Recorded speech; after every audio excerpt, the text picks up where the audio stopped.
watching Dontaesboxingnation.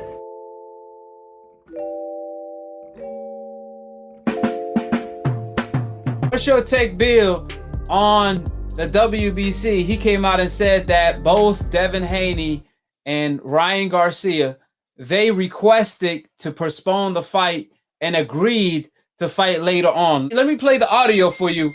We have been in communications with all camps to see what is it that is doable. A fight of that magnitude, both sides, Haney and Ryan Garcia, wish it to be held with public, with a sold-out stadium. So Haney is going to do a defense against Linares, and the winner has to face Fortuna.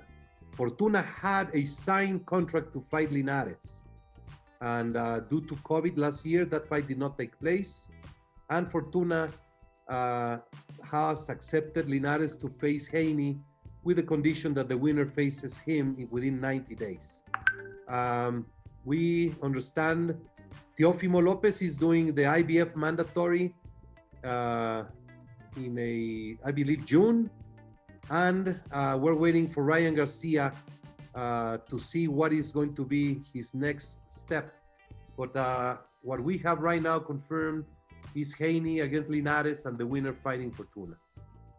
You mentioned Haney versus Linares. I spoke to Eddie Hearn before Devin Haney boxed Yuriorkis Gamboa. Obviously, I've caught up with him since then, and the plan was always to be the interim champion, Ryan Garcia, because obviously he beat Luke Campbell, versus the winner of Devin Haney versus Yuriorkis Gamboa. How come that fight can't be made? We can see fans now in America. Texas is now opened up. Las Vegas is soon to open up. There's fans around, as you mentioned, even with Canelo a few weeks ago, and the situation is changing. Why did Devin Haney fight Jorge Linares when he has an interim champion in waiting as well as a mandatory challenger in waiting?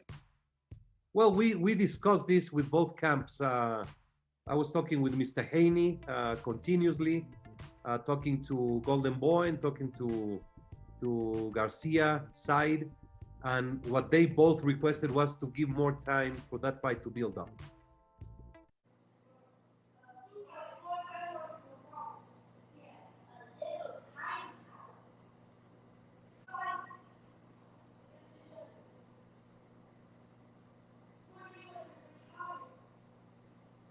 Ryan Garcia has officially petitioned to one fight before facing Haney with the hopes that circumstances regarding Live Gate will improve in the coming months. Now, listen, circumstances have changed. Texas is wide open. Florida is wide open. Canelo is killing them. Canelo is killing them. Canelo is getting money hand over fist. His big homie is getting money like a, you did. His big homie is getting money. He's checking it like the roof is on fire. Yes, so sir. Those are the coming months, and you've never seen where a fighter that has fought for an interim title had the world champion fly all the way to Texas, watch the fight, and then he petitions to fight somebody else.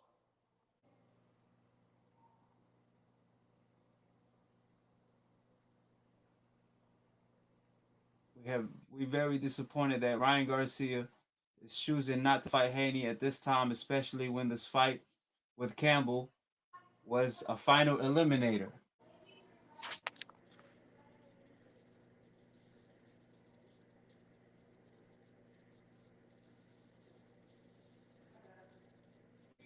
Ryan Garcia has officially petitioned to one fight before facing Devin Haney.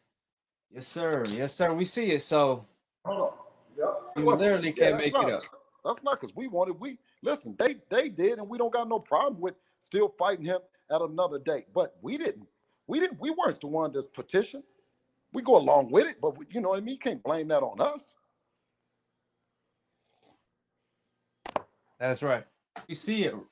It's clear as day. Ryan Garcia petitioned not to fight, and that they sorry for the disappointment that Ryan Garcia chose not to fight Devin Haney after the eliminator with Luke Campbell. So, I mean, like I said, this is all on Ryan Garcia and his team because Devin Haney wanted the smoke from day one.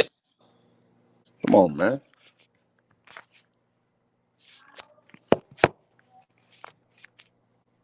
No, you're not gonna do that. We're gonna do our best to make these fights happen, but you're not going to.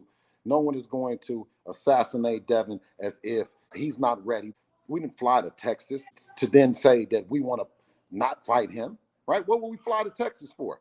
We flew to Texas and the guy says, Tank, Tank, Tank. Who we want Tank? We want Tank. Come on, man. What we gonna fly to Texas for then? At a time when if you're not really making any money and you're not really even doing nothing, then you should probably stay home, right? It's not a time to be just jumping around just to be jumping around. I do want to ask you, we know Ryan Garcia, he always said he don't want to fight Devin Haney until last because he believes Devin beats T.O. and Tank.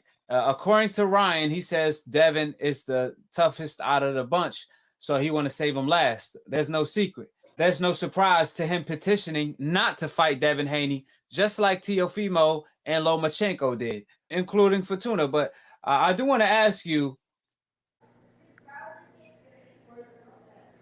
he has petitioned for the WBC. Oh, that's for the Fortuna joint.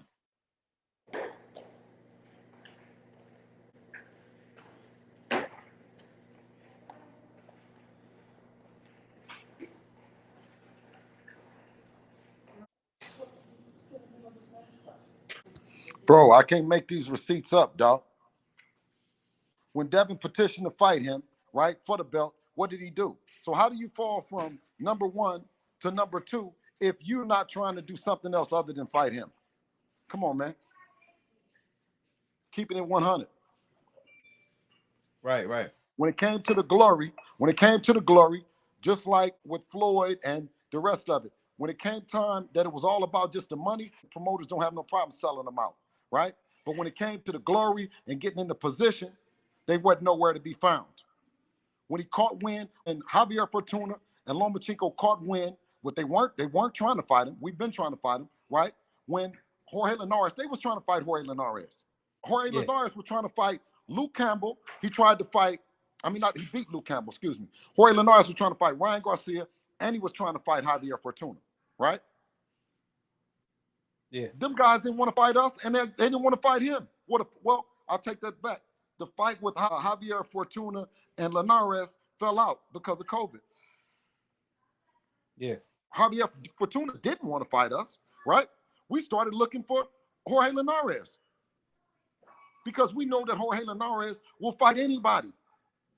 Just like we know about Gamboa. Gamboa only had lost to, everybody's talking about Gamboa, he had only lost to Gervonta Davis and Terrence Crawford. And the one loss that he had because he didn't train and all the other stuff that's legendary, just like Linares. Jorge Linares didn't lose to Luke Campbell. Jorge Linares only then lost to Lomachenko. He got more fights in that he didn't won than Lomachenko got or Teofimo Lopez got. Only losing to Vasil Lomachenko after he dropped him. He the only man to drop him in his whole time of being on the pound-for-pound list. He's the only person that sat him down. So we know that he got the power. We know that he's a hell of a fighter. And although we've been looking for the right name, we've knocked on all those guys' doors about fighting. When we talk about the WBC, he's won every belt inside the WBC. We had Gervonta Tank Davis that was his mandatory. Instead of Gervonta Davis exercising the mandatory, he went to the WBA and took a junior belt, right? That's what he did. And then after that, he dropped down to 130. When Teofimo Lopez and Javier Fortuna was in the WBC tournament, they got out the tournament. We stayed in the tournament and we fought the number 1 person to fight Luke Campbell or to fight Vasil Lomachenko was Zaira Abdulaev. When we defended against the undefeated Alfredo Santiago, he was ranked in the top 10 in the WBC. That's right. Devin definitely fought his way up all the way to the top. And their machine is big enough that they can start this email shit, but they're the biggest email champions that petition to instead of fighting. I think you petition to fight, not petition to not fight, right? So they're saying Devin is petitioning to fight Lomachenko, which makes him an email champion, but they're petitioning not to fight him, both Lomachenko and Teofimo Lopez. So who's the real email champions? But these people, some people enjoy piss on top of their heads. They're pissing on your head and telling you it's rain. You acting like you enjoying it. You acting like it's really rain, because Devin was the same thing that Ryan Garcia is. Why didn't you give Lomachenko a hard time? It was the same exact process. And he, according to him, emailed Top Rank and asked to be a franchise champion and not fight.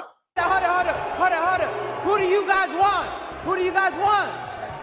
Which one? We want Tank. We want Tank. You hear them? Let's go. Tank, I'm gonna say it in front of Mike and Jeremy. If you do not take this fight, your legacy is forever tainted. Nobody will ever remember your name. Nobody. The money's there. I know you love money, but money's there. If you don't take the fight next, your whole legacy forever is tainted if you don't take the next fight with me. Oh my God. God damn, Tank. I ain't never heard no shit like this. To me, he's not really interested in the Haney fight. Yeah, I don't. Listen, he doesn't excite me. Like, let's be honest. Yeah, but it's a massive fight. But be honest right now. Has he fought anybody you say, damn, that's a good fight? Let me tell you something. Devin wants to fight. Devin wants to fight everybody, right? I want to fight everybody, but he didn't. That's the fact. He never did. Yeah, and we do need a big fight, right? You haven't really had a big fight. You boxed Luke Campbell. It was a great win, right? Thank you. But I just feel that you and Devin is a super fight. It sells out the Staples Center. You make a fortune. But as I've said in every interview, if you get Tank or you get Pacquiao, there it is. I can't argue. If you don't, I think you should consider Devin Haney, personally, because I think it's a massive fight for massive money, and if you believe you can win... Oh, I know. Yeah, but then you should take the fight. If you don't get those other fights. But I respect you for chasing... But if I do get it... Oh, I respect you. And I say 100% that was the right move for you. But if you don't, I would like you to consider Devin Haney. Okay, I will. I got Devin Haney. I think Devin Haney, I mean, you see with Nakatani, Lopez had a little bit of trouble with that right hand over the top. I think Devin's even a little bit more craftier, obviously more craftier than Nakatani. I think Devin beats Teofimo. I think Teofimo has a great fight with Tank, but I still feel Tank beats him. I feel Devin beats Tank, and I beat Tank. I beat everybody. Toughest challenge would be, I think, against Devin Haney. On all the top lightweights, he makes the less money. You have the most followers, the most everything, but you make the less money. How does that make sense? How are you the money guy? He doesn't have a belt, and he makes the less money. They want to fight you. People want to fight him. With no disrespect, I like Ryan. Right? Me and Ryan, we got a lot of history together, and I like him. But they want to fight you because they feel like you have followers, and you are the weakest link. That's what they feel. I'm not saying that it's true. We don't know who the weakest link is. We got to see. Everybody has to fight each other. But in reality, let's be real. Like, everybody needs to stop sugarcoating it, and let's be real. People want to fight him because they feel like he's the weakest link. Everybody wants to fight him because they feel like he has followers and he's the easiest fight. Let's be real. It's like a hidden secret, but nobody's trying to say it. It's the truth. That is the truth. That is why everybody wants to fight him. It's just everything fell through because of certain things on Manny's end. Buddy, just want to make it real clear. My fight with Pacquiao would not be an exhibition. It will be a real fight, shooting for 12 rounds, all on the line, our records on the line. Just want to make that very clear for everybody with confusion. Fellas, I've got some great news for you. If you've lost your hair or have a receding hairline, the time has come when you can finally get your hairline back through a process called scalp micropigmentation. So here's how it works. It's a hair tattoo that replicates the look of your hair follicles when you have fully shaved it down. Basically, you will end up with a haircut shape up or an edge up. What they do is they tattoo small dots that look like hair follicles in the areas where you have lost your hair and then blend it with your existing hair. You can even choose what type of hairline you want, hard shape up or soft and natural finish. And to maintain it, all you gotta do is shave your hair every few days, which is something you already were probably doing anyway. Make sure you go ahead and contact my man ScalpCarolinas on Instagram. All right, now check this out, guys. If you're looking to repair eczema scars, burns and bruises, dark spots and blemishes, then this right here is the perfect product for you guys. It's called Elo Deki Face and Body Oil. Athletes and top-ranking boxers, they're also using it after training to reduce swelling, inflammation, and to ease the pain. So get yours today. Go to elodeki.com. Like them them on Facebook and follow them on Instagram.